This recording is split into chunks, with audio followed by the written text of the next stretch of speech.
सब निकल करके वो घर जो तामसिक थो जो सात्विक बन गयो मैं बहू के प्रताप से। तो घर के मां कोई अच्छी बहू आवे तो सबको सुधार कर देवे, और खराब आवे तो सबको तो एक प्रकार से रसातल में पूछा देवे। तो हर एक माता बहनों को ये कर्तव्य है कि इस प्रकार से अपने बड़ों को शिक्षा देनी, मना की सेवा करके उन्होंने शिक्षा देनी। एक कहानी है स्त्रियों के विषय की। एक वैश्य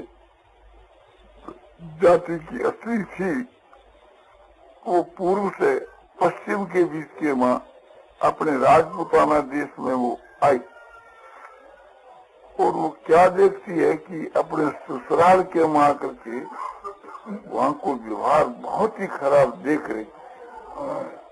उसके 4 जिठानियां थी और एक सासू थी, 2 ननद थी, ऐसे 7 लुगाई थी। तो दिन भर लड़ा करती। कोई घर के वहां काम होए तो वो तो कर तू कर, वो कर तू कर। और घर में कोई बढ़िया चीज आवे, कोई आम या कोई भी ऋतु के अनुसार फल आवे तो लूट खोजती मार जाती, वो बढ़िया कर मैं लू, वो कर बढ़िया मैं लू। तो बड़ी घर की दुर्दशा थी। याद दे करके वो एकांत में बैठ करके बहुत ही दुख करने लगी कि देखो मैं कहाँ गई, भगवान मैंने कहाँ भेजी। मेरे पीर के भीतर के मां तो कितना ऊंचो व्यवहार है, एक दूसरे की सेवा करना और स्वार्थ को त्याग करके सबसे प्रेम करना। और यहाँ तो बिल्कुल ही विपरीत है। तो रात्रि के समय एक दिन वो भगवान के सामने रोती रोती सो गई कि हे नाथ मैं क्या उपाय करूं, मैं ऐसे आत्महत्या कर लूं या मैं क्या करूं, मैं ऐसे कौन सा पाप करे तो इस घर में आप मैंने भेजी। इस तरह से रोती रोती रात में उसको नींद आ गई। नींद आ गई तो सपने में भगवान उसको दर्शन दिया। दर्शन दे कहा कि बेटी मैं इस घर के सुधार के लिए तो नहीं यहाँ भेजी, तो एक प्रकार से जो पड़े वो जस है तो ले ले, निमित्त मात्र बन जा। जैसे गीता की 11वें अध्याय के में भगवान अर्जुन ने कहो कि निमित्त मात्र भव सभ्य साचिन, हे अर्जुन तो निमित्त मात्र बन जा।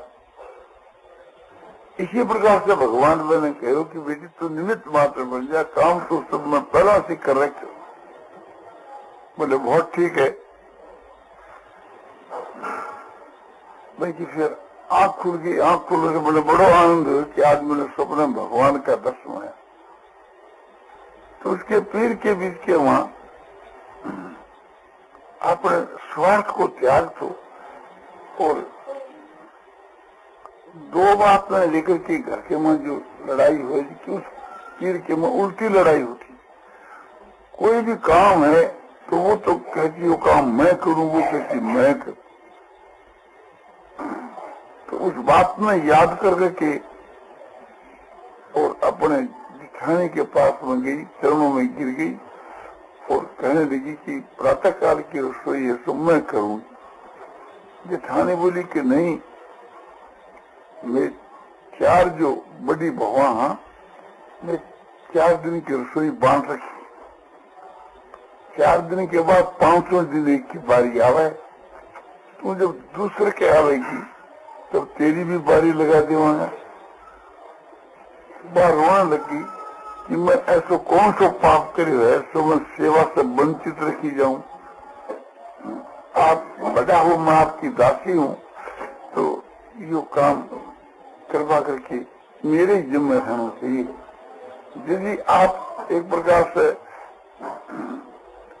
अभी तो मेरा लाड़ चाव करोगा, काम कराओगा नहीं, और फिर मेरे में कमकसपन आ जाएगा, हरामीपन आ जाएगा, तो मैं कर करके निहाल नहीं करूंगी। तो इस वास्ते आप दया करके अभी मैंने काम के वहां लगाओ। रोने लगी, पगा पड़ने लगी।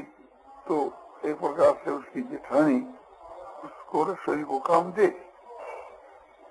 आज एक जेठानी के पास मैंने रसोई को काम लिया प्रातः काल को, कल दूसरी से, परसों तीसरे, 4 दिन के भीतर सबसे वो काम आपके जिम्मे लेगी। तो सास आई, बोली कि तू मूर्ख है क्या? बोले क्यों जी? मूर्ख कैसे? कि तू सबके पार्टी की रसोई एक लिए करे। बोले जी या तो उन सब की मेरे ऊपर दया है, मेरी माता ने मैंने यह शिक्षा दी कि तू एक प्रकार से सारे घर को काम अकेली करया कर, इस प्रकार से करने से तेरी आत्मा शुद्ध होकर तेरा उद्धार हो जाएगा। तो मैं तो मेरी आत्मा के कल्याण के लिए जो काम कर रही हूँ, इस प्रकार से मैं सबने रसोई जिमाऊं तो साल भर में मेरा कल्याण हो सके है। तो ये सुन करके अभी की सासू का बड़ा से बोले हो, यह तो कोई लक्ष्मी है, या तो अपने घर के में कोई देवी आ गई। देखो कितना ऊंचा भाव है इसका। तो सायंकाल को वक्त तो बात सायंकाल भी अपने जेठानी के पास में गई कि सायंकाल की भी रसोई मैं ही कर लूंगी। इतने में की सासू पूछ गई। सासू बोली क्या बात हो रही है? बोली जी प्रातः काल की रसोई तो लुढ़ती बहू कर रही है, या क्या सायंकाल की भी मैं ही कर लूं? बोली यह बड़ी चालाक है, या थाना ठगे? हाँ बोली महाराजा ठगे बेचारी केले है, मैं तो घर को काम करे, उल्टो ठगे कैसे? बोले तुम नहीं समझती हो, या प्रातःकाल और सायंकाल की सेवा कर करके एक प्रकार से अपने काम बनावे। बोले जी हमारे समझ में नहीं काम क्या बनावे कि दोनों वक्त साल भर रसोई करे तो रसोई करने वाली की मुक्ति हो जावे। तो इसलिए सायंकाल की रसोई ऐसा मैं करूंगी। सासू बोली। बोले थे तो बूढ़ा हो गया। बोले बूढ़े में तो मुक्ति की पहला आवश्यकता है, वास्ते एक प्रकार से सायंकाल की रसोई मैं करूंगी। बोले जी रसोई करना से भोजन जीवाना से मुक्ति हो जावे। बोले उन्होंने सुख पूछे ना, तो सबने सुख पूछाने से मुक्ति हो जा। तो उनके भी वो बात समझ में आई। तो बोले कि जब तो प्रातःकाल की रसोई जैसे मैं पहला करती वैसे ही करेंगे। अब वो पहला रसोई करे वैसे करने लगी तो छोटी बहू रोने लगी कि देखो सासू जी मैं तो कोई रास्ता बढ़ाया तो, अब फिर मेरे उसके वहां बाधा डाल दी। अब अपने पति ने कहने लगी जी कि अपने ये आटो कहाँ से आ रहा? बोले बाजार से मूल आवे, जानमार को आटो है बढ़िया। बोले ये आटो तो बहुत दिनों को रहे है, इससे स्वास्थ्य खराब हुए, एक बोलो क्यों मंगा दो? तो मैं उस शुक्र के घर में चाकी तो है, मैं बड़ी आटो पीस करके खाने तो रोटी खिलाऊं। तो बोले ठीक है, एक बार गेहूं को ला दियो। और वो रोज 5-7 से प्रातः काल उठ करके पीसे, तो बढ़िया आटो, उसमें ने माटी और बढ़िया गेहूं। और बाजार को आटो जो है वो तो माटी भी उसके माँ और गेहूं भी वो में खराब, सब गेहूं की खराब। तो उस आटे की रोटी भी बढ़िया हुए और सब खुश हुए, सबके कितना प्रसन्नता होने लगी।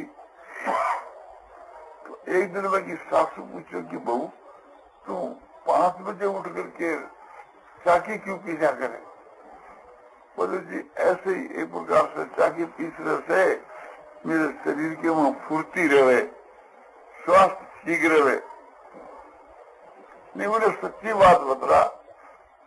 बोले जी सच्ची बात यह है कि यह आदत रहे ना, तो यह बात सुनी है कि जब उसके बालक हुए तो उसके बालक अपने आप ही हो जावे, कोई दाई ने या डॉक्टर ने बुलाना पड़े।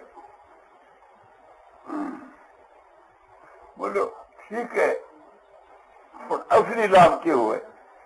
बोले जी असली लाभ की तो मैं क्या कहूँ, हमें कहने में मैं डरूं। बोले नहीं डर की बात को है, बोले असली लाभ तो यो है कि रसोई बना करके घर वाले ने भोजन करावे तो साल भर में मुक्ति हुए, तो चाकी पीस करके बढ़िया आटो करके वहाँ देवे और बैंक की रोटी घर वाला खावे तो सब महीना में वो उतार हो जाता। बोली ऐसी बात है तो मैं भी इसको प्रातःकाल पीछा करूंगी। दूसरे दिन बहू तो उठे 5 बजे, सासू उठी 4:30 उठ करके शुरू करो पीसनो। तो और दूसरी बहू के बात समझो को नहीं, दूसरी बहू गई सासू के पास, बोले थे बूढ़ा हो गया और 600 क्यों पीसो? बोले बूढ़े ने मुक्ति नहीं चाहिए क्या? बोले पीसने से मुक्ति हो, बोले पीसने से सभी ना मुक्ति हो जाए। तो उनके समझ में आई कि ठीक है, ये दोनों आपने पीस रही है तो मुक्ति के लिए पीस रही है, तो आपने 4 बजे उठो। तो मैं 4 बजे उठ करके चाकी से पीसे, अब चाकी तो सब रुक जावे। लौटती वो फिर बैठ करके विचार करने लगी, बोले क्या उपाय करूं? सासू जी ने कहूँ तो भी मुश्किल, नहीं कहूँ तो भी मुश्किल।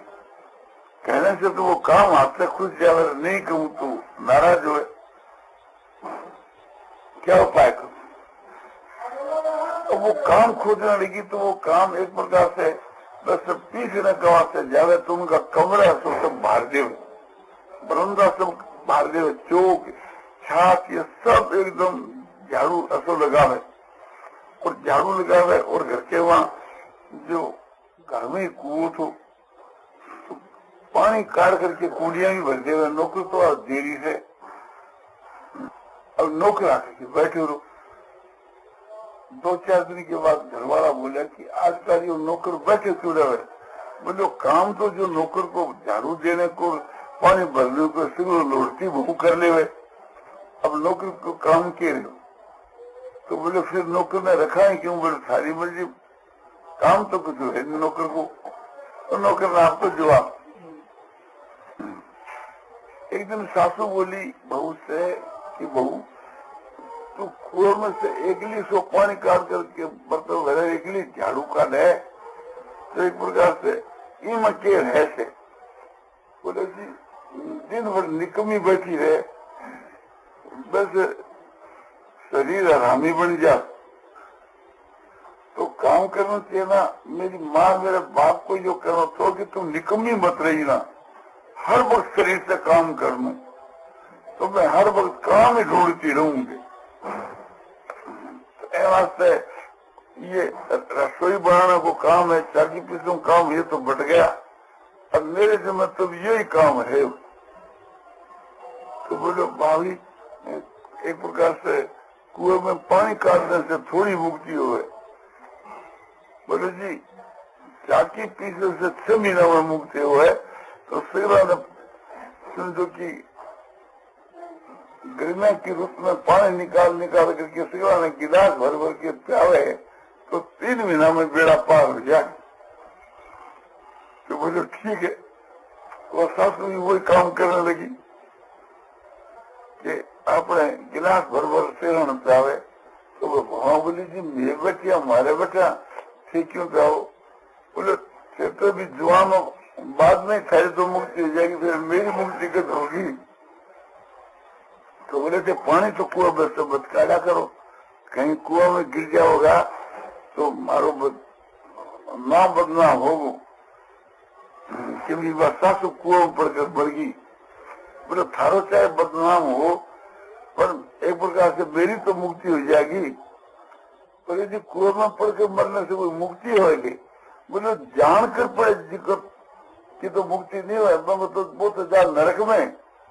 तो लौटती बहू कहे कि जो उत्साह से घर की सेवा का उद्देश्य से पानी निकाल के सब में ठंडा ठंडा पानी गर्मी के रूप में प्यावे तो मेरे को 3 महीना में कल्याण हो जाए।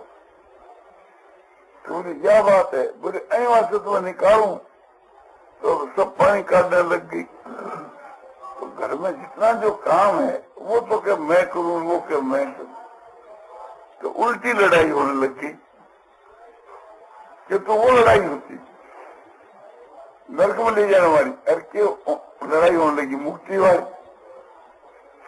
तो घर के वहां बर्तन मांजने वाली एक थी,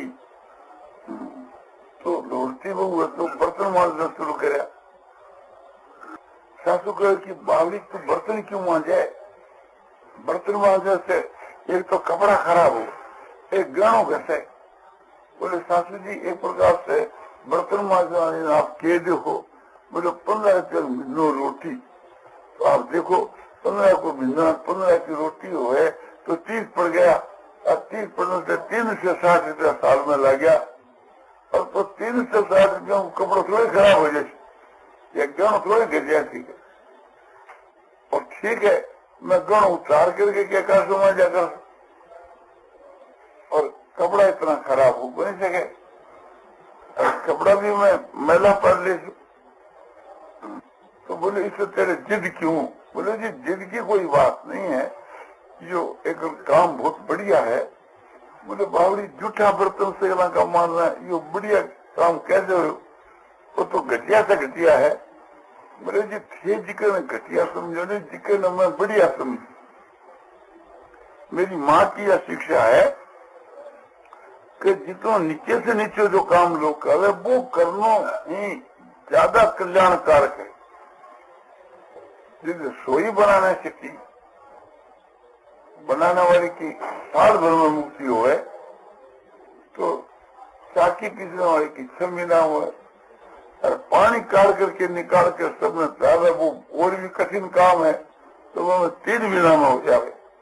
और ये जूठा बर्तन दिन भर मांजने को काम करे तो 2 महीना में बेड़ा पार हो जाए। और घर में कोई बीमार पड़ गया और बल्कि टट्टी पेशाब गिरने को काम पड़े तो महीना भर में इसको काम माने बेड़ा पार। तो जी अब मैं यह तो इच्छा करूँ कोई घर में बीमार पड़े किंतु मौको लाग जाए तो बस वो एक ही नंबर काम है। लेकिन ऐसे नीचे से नीचे समझो टट्टी पेशाब को काम वो जल्दी मुक्ति करने वाला, क्योंकि मैं को कोई ग्राहक को नहीं, मैं को कोई करना को नहीं चाहे, तो मैंने कोई भी करे जिसको ज्यादा लाभ उठाए। तो वह बात सासू के समझ में आई। सासू बोली ठीक है मैं भी बर्तन मांजा कर, तो वो भी तो जूठा बर्तन मांजे। तो वहां बोली कि सासू जी से मारा जूठा बर्तन क्यों मांजे? बोले क्या दोष है बालका का बर्तन मांजने के बीच के, वहां बेटा बेटी का बर्तन मांजने में कोई दोष नहीं। बोलो ठीक है, किंतु मैं तो थारी वहां आना तो मारो ही कर्तव्य है कि सारा बर्तन मैं मांजा। बोले क्या तो मुझको तो 6 मांझ लिया करो। बोले ना मैं तो मारा बर्तन को नहीं मांजने जा। तो बोलो खैर 6 थारा मांझो, बाकी हमारे बेटा का तो मान सका। बोले थारा बेटा तुम्हारा पति है, से मारो ज्यादा है तो बम है के। तो कोई घर के वहां आकर 10 आदमी भोजन करे, 5 आदमी घर का या बाहर का भोजन करे तो सब लोग खड़ी हो जाए। तो कोई तो थाली उठा कर ले जाए, कोई गिलास कोई कटोरी देंगे, जो हाथ आ जाए मानो घर के वहां लूट मार दी। तो ये देख के घर वाला बोला कि यह क्या बात है, से खोसा खासी क्यों करो? बोले जी खोसा खासी की तो यह बात है कि आपने मुक्ति के वास्ते सब करे। तो बोले कि हमें मुक्ति क्या हो? तो बनाने समझाए कि लोड़ती बहुत जब से आई है ना तब से एक प्रकार से यह चाल चलाई आपके पीर की चाल, क्योंकि पीर के वहां इसी प्रकार की लड़ाई हुए रात की। तो वो तो क्या काम मैं करूं, वो क्या मैं करूं। तो यह कहे कि जूठा बर्तन मांजने से और 2 महीना में मुक्ति हो जाए। तो ऐसे यह खोसा कैसे काम है, बाके मैं मांझू, बाके मैं मांझू। शुरू के में तो लौटती बहू ही और सब काम सीख रहा है। तो बाके भी समझ में यह बात आई। मैं भी दुकान के ऊपर एक प्रकार से काम जो है वो तो कि मैं करूं, वो कि मैं। दुकान के ऊपर काम बहुत चले, वो तो 2-3 वर्ष को आंख चढ़ गए। तो वो कह तो तू कर ले, वो कहते तू कर ले, सरकार का कोई करे कोई नहीं चाहे। अब मुनीम गुमास्ता रखा गया। अब मुनीम गुमास्ता जिका भी काम करके निहाल नहीं करे, अल्लाह ने घर को भेद बताना पड़े और काम कोई करना चाहे को नहीं। किंतु घर की या पत्नी देखी तो बाकी भी यह शिक्षा है। बोले ठीक है काम करना सबसे उत्तम है, बोले जी लौटती बहू यह बात कब है कि 1 मिनट में निकमो नहीं रहना चाहिए, शरीर से हर वक्त काम लेना चाहिए, नहीं शरीर के काम आओगे। मरने के बाद तो ले जा करके लोग इसको जला देगा, इसकी खाक में खाक हो जाएगी, मट्टी में मट्टी मिल जाएगी। तो जब तक इसके शरीर की मट्टी में मट्टी नहीं मिले तब तक इसे खूब अपने काम लेना चाहिए और इस मनुष्य शरीर से आत्मा को उद्धार हो सके। तो वह ध्यान में बात आई, बोले बात तो ठीक है। तो मैं भी घर के ऊपर जिस माँ की तजवीज देखी दुकान पर, वह भी स्वास्थ्य तरीके भी के वहाँ काम शुरू कर दियो और शुरू किया बच्चे सब जगह काम करे, काम करे तो दुकान को काम ऐसे निमड़ गए। अब गुमास्ता निकमा बैठा रहे, तो बोले गुमास्ता दिन भर निकमा बैठा रहे, ये एक प्रकार से इन्होंने पैसा क्यों खर्च करता। उन्होंने कहा भैया थे दूसरो काम देखो, काम तो हमारे है ही नहीं। अब घर के वहां आया तो वह बर्तन मांजने वाली निकमी बैठी है, बोले यह क्यों बैठी, बोले आगे तो बर्तन पांचते ही को नहीं है। बर्तन के मांजने के वहां तो परस्पर लड़ाई हुई, वो क्या मैं मांझू, वो क्या मैं मांझू, ए बाप ने कौन दे मांझन में। तो बोले खर्चो क्यों, बोले खर्चो तो आपकी मर्जी है। तो बोले हटाओ इसको, तो मैं खर्चा हटाए। अब सुशील जी जो है तो एक दिन बहुआ ने सबने 12-12 साड़ी ला करके दी साल भर के। तो छुटकी बहू है जी की 2 साड़ी अपने जिठानी के पास लेगी। बोले जिठानी जी मैं आपके भेंट करूं, चरणा में नमस्कार करो, ये भेंट। बोले भेंट कौन बात की, बोले आप बड़ा हो, आपका बहुत खर्च है और मैं तो पीर से भी इतना ले आई हूँ कि जी को ठिकाने को नहीं। तो एक प्रकार से ससुर जी 12 साड़ी दे गया मेरे, तो मैं क्या करूं। तो मैं की खुशामद करके पगा पड़ करके रो धो करके 2 साड़ी दे आई। इसी प्रकार से थी अपने दूसरे दिन दूसरी को, तीसरे दिन तीसरी को, ऐसे सब साड़ियां बांट दी। सासू ने मालूम पड़े तो सासू आकर के लड़ने लगी कि तने 12 साड़ी दे दी, तो इस तरह से बांट दी। बोले जी मेरी माँ और मेरे बाप यह बात कही कि बेटी तेरे करने जितनी चीज है जी तू सिगला ने घर में बांट बांट कर करके अब्बा को दिल खुश करिए तो बस तेरा कल्याण हो जाएगा। शायद कोई वक्त तू यदि मर जावे तो जो कपड़ों तेरे के काम आओगे। तो पहला तो मैं आपके ही घर को कपड़ों बांटते हूँ, फिर मैं जो पीर से ले जी को तो बांटना ही है। थारे कीमत तिल लाई थी मुकलाव की दिखी तो सिगला ने बांट दी, किंतु मैंने जो मेरी माँ दी थी मैं को मैं क्या करूंगी। इसी तरह देख करके मैं सासू को दिल भी एक प्रकार से बदल गई, भाभी इसी तरह से बांटना शुरू करे। वहां बोली कि सासू जी तो ससुर जी यदि कपड़ों देता जी का नहीं मना करता रहा, ये बांटना शुरू करो तो लुढ़ती बहू को प्रभाव पड़े। ऐसे ही समझो कि ससुर जी 12-12 गहना जाकर के दिया, तो ऐसे ही वह 2-2 गहना भी एक प्रकार से सबने बांट करके बहू शुरू कराया। ये देखकर सासू बोली तो गहना भी बांटे। बोलो गहना तो अभी मेरे पास तिजोरी में मैं लाया चिका और बाकी है बांटना, ये तो सारे गिर की चीज सारे दी जा रही है। बोले ये क्यों, बोले मेरी माँ यही बात कही कि उदार चीज से सबकी खूब सेवा करनी चाहिए और जो कोई बढ़िया चीज जो सो सबने देनी चाहिए और उससे आत्मा शुद्ध होकर के मन को उद्धार हो जाए। तो यह देखकर सासू भी वैसे करने लगी। सासू पर बड़ा असर पड़े। भगवान बोली देखो सासू जी को दिल भी बदल गयो, ये गरम कपड़ा भी आपके पास आया जी का आपने बांध रहा है बड़े तेजी के साथ के माँ। इसी प्रकार से मैं भगवान को स्वभाव हो गयो। तो इस तरह से होकर के और उस घर के बीच में कोई भी चोखी चीज बढ़िया चीज आवे तो वो बने दे, वो बने दे। अब घर के वहां कोई तारों क्यों बंद करे किसी के, एक प्रकार से तारों तो बाहर के लिए, तो घर वालों के लिए कोई तारों नहीं। कोई भी कहीं की चीज ले ले तो बड़ी प्रसन्नता हुए।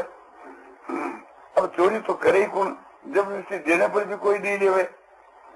आखिर के माँ बाप जो अपने पीर से भी गहनों कपड़ों जो लाई थी वो भी अपने भगवान ने सबने सो बांटना शुरू कर दिया। सासू ने, अपनी जेठानिया ने, नंदा ने, नंद और सासू सब एकदम खुश हो गई।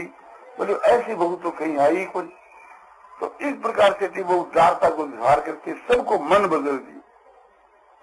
जैसे वो इस प्रकार से उदारता के साथ में व्यवहार करने लगी, इसी प्रकार से और भवा और सासू भी वैसे ही व्यवहार करने लगी। तो ऐसा बना प्रश्न प्रयोग कि वो मन ही बदल गए। तो जो व्यवहार देखने के वास्ते शहर की स्त्रियां आया करती और दुकान को भी व्यवहार को सुधार हो गयो। मैं समझो कि सब घरवाला हाथ सांस करके काम करे और भाई आपसी के बीच के वहाँ न्यारा होने की बात उठ रही थी जी, वो बंद हो गई। बोले कि एक प्रकार से न्यारा हुआ तो अपन लोग दिखाने के वास्ते बनाई और वो तो कहे कि भाई ये सब था रही है, वो कहे था रही है। तो आपसी के वहाँ बहुत ही एक दूसरे के साथ में त्याग को व्यवहार होने लगे, उदारता को व्यवहार। यो देख के गांव का जो भाई लोग है दुकान पर आकर के बना से शिक्षा देवे कि देखो अब कितना प्रेम को व्यवहार है और एक दूसरे ने देख करके कितना प्रसन्न हो गए और एक दूसरे के लिए अपने कितना त्याग करने के वास्ते तैयार है। और समझो कि गांव के मां तो अपनो अगाड़ी नंबर और स्वास्थ्य में खाने पीने में सबसे पछाड़ी नंबर। कोई घर के मां बढ़िया चीज बांस या फल वगैरह आवे सब्जी तो वो तो बने दे, वो बने देवे। बढ़िया चीज तो एक दूसरे ने देवे, गैल ने जो बच जावे अमृत के समान समझ के और वो आप लेवे। क्योंकि भगवान गीता में कहो कि एक सीता थे न संतो मुचम थे सब किल विजयी भूंजते थे तो धन पापा ये पचनता तुम कारणात। एक से बचे हुए जो अन्न उसको खाने वाले उन सब पापों से मुक्त हो जाते हैं। और जो मनुष्य अपने शरीर के पोषण के लिए ही समझो कि बनाता खाता है वो पापी पाप को दान करके खाता है। तो इस भाव को याद रख करके एक दूसरे की सेवा करने के भावों की जागृति हो गई और समझो उसके घर वाले सभी पवित्र मन होकर के परम गति को प्राप्त हो गए। तो इस प्रकार से माता बहनों को और भाइयों को आपने यह शिक्षा ग्रहण करनी चाहिए और त्याग सीखना चाहिए, उदारता को व्यवहार करना चाहिए सबके साथ के बीच के माँ। तो मुक्ति जो होती है तो स्वार्थ के त्याग से, उदारता से, प्रेम से होती है। सबसे प्रेम को व्यवहार करे, सबसे त्याग को व्यवहार करे, परमात्मा के ध्यान से भी यह चीज बढ़ करके है। भगवान ने गीता की बाद में जाके 13-12 के श्लोक में यह बात कही है कि ध्यानात् कर्म परित्याग त्यागा शांति अनंतरम। परमात्मा के ध्यान से भी स्वार्थ त्याग पूर्वक जो क्रिया है, दूसरे की सेवा निष्काम भाव से करने को जो काम है ये उससे श्रेष्ठ है। उससे त्याग से परम शांति शीघ्र ही मिल जाती है। तो इस प्रकार से थी एक प्रकार से उस घर को सुधार। तो अपने भी घरों के बीच में ऐसे सुधार करने की चेष्टा करनी चाहिए। दुकान पर, घर पर, स्त्रियों में ऐसी शिक्षा को खूब प्रचार करना चाहिए। नारायण नारायण नारायण श्रीमन नारायण